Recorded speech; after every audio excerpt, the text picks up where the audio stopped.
Escalade សេរីឆ្នាំ2025 ប៉ុន្តែ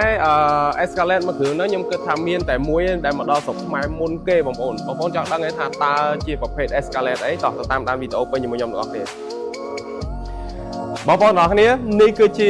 Cadillac Escalade សេរីឆ្នាំ2025បងប្អូនហើយមួយគ្រឿងនេះពិសេសមែនតើដោយសារតែបងប្អូនឃើញ logo សខ្មៅទេបងប្អូនមួយគ្រឿងនេះគេហៅថា on the package ឬក៏ហៅម្យ៉ាងទៀតហៅថា Black Edition មានន័យថា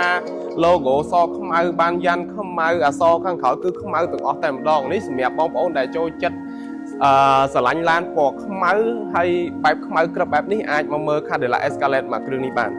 បងប្អូនទាំងអស់គ្នាសម្រាប់ផ្នែកខាងមុខគឺមានការ design មកថ្មីទាំងអស់តែម្ដងទាំងប៉ាណាទាំងអំពូលគុជហើយមួយទៀតសម្រាប់នៅជាប់ជាមួយនឹង logo នេះគឺមានភ្លើងផងដែរបងប្អូនបាទរចនាបថថ្មីគឺរចនាបថចង្កូតតែម្ដងបងប្អូនបាទគឺដៃកាន់មកសិបល្អមែនតើហើយមួយទៀតបំពាក់មកជាមួយនឹង touch screen រហូតដល់55 អ៊ីងអ្វីដែលពិសេសគឺ Cadillac មួយគ្រឿងនេះភ្ជាប់មកជាមួយនឹង speaker រហូតដល់38គ្រាប់បងប្អូនបាទបងប្អូនទាំងអស់គ្នាចាប់អារម្មណ៍ចំពោះប្រភេទ Cadillac Escalade Black Edition មួយគ្រឿងនេះបងប្អូនអាចអញ្ជើញមកមើលនៅ showroom របស់ Dela Auto បានបាទព្រោះបើសិនជាខ្ញុំគិតថាមានតែមួយគ្រឿងឯងស្រុកខ្មែរដែលមកដល់មុនគេបងប្អូនបើសិនជាមានកន្លែងណាមានបងប្អូនជួយ comment នៅខាងក្រោមនោះផងបាទអរគុណច្រើនជំរាបលា